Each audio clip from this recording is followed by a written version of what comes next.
সে আত্মহত্যা করে। আত্মহত্যার কারণ যেটি জানা গেছে যে তার স্কুলের রেজাল্ট খারাপ হওয়া, তার মানে পরীক্ষায় নাম্বার কম পেয়েছে, সেটি তার মাকে জানানোর পরে তার মা তাকে বকাঝকা করেছে এবং তার মাকে বলেছে এটা তার বাবাকে যাতে না জানায়, কিন্তু তার মা তার বাবাকে জানায়।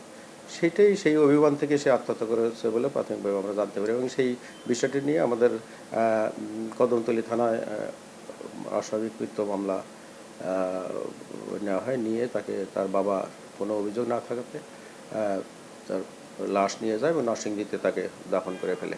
এবং এই ঘটনাটি নিয়ে আজকে সেই স্কুলের তার স্টুডেন্টরা তারা বিক্ষোভ করে। তাদের দাবি হচ্ছে যে এই স্কুলের একজন শিক্ষক তাকে তার রেজাল্ট খারাপ হওয়ার কারণে তাকে অপমানজনক আচরণ করেছে তার সাথে এবং বিভিন্ন সময় সে নানাবিধ খারাপ আচরণ করে। এই দাবিতে স্কুলের যেই পরিচালনা কমিটির যে চেয়ারম্যান, উনি আসলে ওনাকে অবরুদ্ধ করে রাখে এবং তাকে বলে যে এই শিক্ষককে এই মৃত্যুর পিছনে মানে এই শিক্ষক দায়ী, সুতরাং তাকে গ্রেপ্তার করতে হবে। এই দাবিতে তারা আন্দোলন করতে থাকে এবং সকাল থেকে তাদের অনেক বোঝানোর চেষ্টা করা হয় পুলিশের পক্ষ থেকে এবং তাকে দীর্ঘ সময় আটক করে অবরুদ্ধ করে রাখে।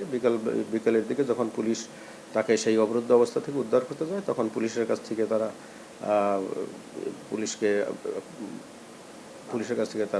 করে নেয়, ছিনিয়ে নেয়।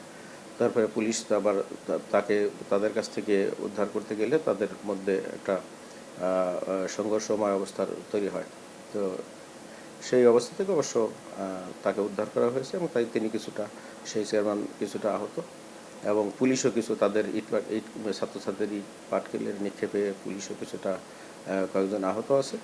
এখন বর্তমান পরিস্থিতি স্বাভাবিক আছে এবং এই বিষয়ে আইনগত ব্যবস্থা প্রক্রিয়াধীন আছে।